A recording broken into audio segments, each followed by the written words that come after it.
Hello everyone, welcome to my channel. I hope everyone is having a wonderful day. Before starting the video, please go ahead and hit the subscribe button and give this video a like up. Young and the Restless sees Sally Spectra so horrified when she turns up to the big Abcom launch party, and also what Kane Ashby confesses to the week of September 8th. We've also got Daniel Romalotti coming clean to someone, and some stuff with Holden Novak and Claire Grace Newman. It's all good stuff. We're going to start with Claire and Holden and work our way back to the spoiler where Sally gets so shocked because it's huge. As this week ends, we have Claire sick and tired of Audra Charles. Claire and Audra go off on each other this week, fighting in front of Holden. He's playing referee, but he is clearly Team Claire. Audra rolled up talking trash about Claire for having a drink or two with Holden. Audra then said she hoped that Claire went and dumped Kyle Abbott because he is a liar and a cheater. Claire clapped back at Audra because she knows that Nate Hastings dumped her for doing that dirty deal with Victor Newman and then lying to Nate's face. Audra was also snapping at her ex, Holden, accusing him of using old pickup lines on Claire. Boy, he didn't like that. He was already over Audra and crushing on Claire. Holden told Audra to back off.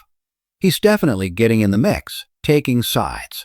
Claire then called Audra the B word, which, yeah, I get it.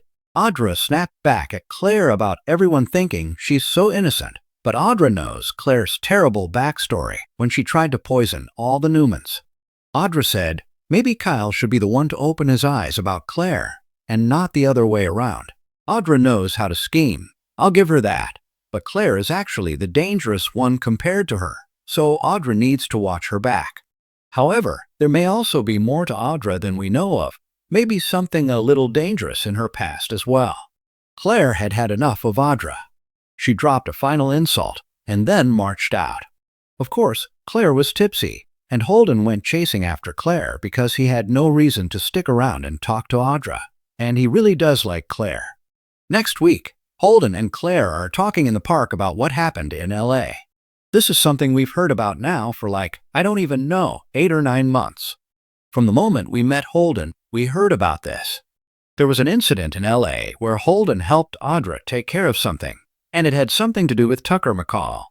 There was some kind of jam that Holden helped Audra out of while she was with Tucker. Holden is telling Claire about this because she really wants to know what went on back then. Holden says that what he and Audra did wasn't completely legal, which means it was illegal, which means it was criminal. Claire wants to know from Holden if he is trying to protect Audra, or if he's trying to protect himself, or if he's trying to protect both of them. I bet she'll get the info out of him. Holden tells Claire that he's really afraid she won't look at him the same way if she finds out the truth about what happened. But I do think Holden is going to be honest with Claire about his past with Audra. I just wonder if it's something big enough and dirty enough that Claire could use it as blackmail on Young and the Restless. We know Kyle wants to try and run Audra out of Genoa City, and this info might be enough to do it if Claire shares the information with Kyle once she gets it out of Holden. But Claire might not betray Holden's confidence that way, so Claire might use that info herself. Also, it's been a minute since we've seen Daniel and Tessa Porter, but they are getting closer. Tessa has already said her marriage to Mariah Copeland is pretty much over, and Daniel admitted to his dad, Danny Romalotti, that he has feelings for Tessa. We've also got Danny and Christine Cricket Blair's wedding coming up next month, and Danny asked Daniel to be his best man. Now, it looks like Daniel might play a song at Danny and Christine's nuptials. When Tessa hears the song, she is floored. She's telling Daniel she can't wait to see how proud his dad, Danny, is going to be when Daniel plays his first song for Danny. It definitely sounds like Tessa might be the wedding plus one.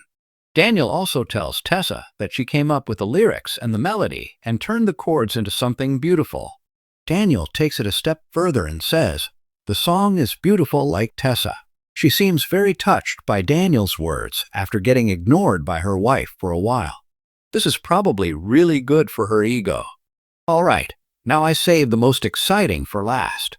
Sally has this big 1950s themed launch party all set up for the brand new company she's CEO of, Abcom. She reserved society for the event, and she jokingly invited Billy Abbott to be her plus one. even though he and Jack Abbott are the Abbotts in the company name, but she is the boss. Sally made all these exciting plans for the launch party. Decor, food, drinks, everything. She told her boyfriend, so Billy knows how hard Sally has been working to get this all arranged. Then she and Billy are blindsided by something insane that happens next week. Sally and Billy walk into society and kind of announce their entrance. We're here. They're expecting a room full of guests, but nobody is there except for one person. Sally is horrified to see the place empty, not decorated as she planned. It's like somebody completely canceled her launch, and she tells Billy, "Wait, whoa, hold on. Everything was supposed to be decked out. Where is everybody?" Then we see the one guy there. Party crasher Kane Ashby is at the bar and says, "Hey guys, glad you both made it." I was starting to get worried. So, obviously, he did this. Bear in mind, Kane is hot off the heels of a big argument with Phyllis Summers Michelle Stafford, who stepped in and ran her mouth and blew this chance he had with Lily Winter's Crystal Cowell.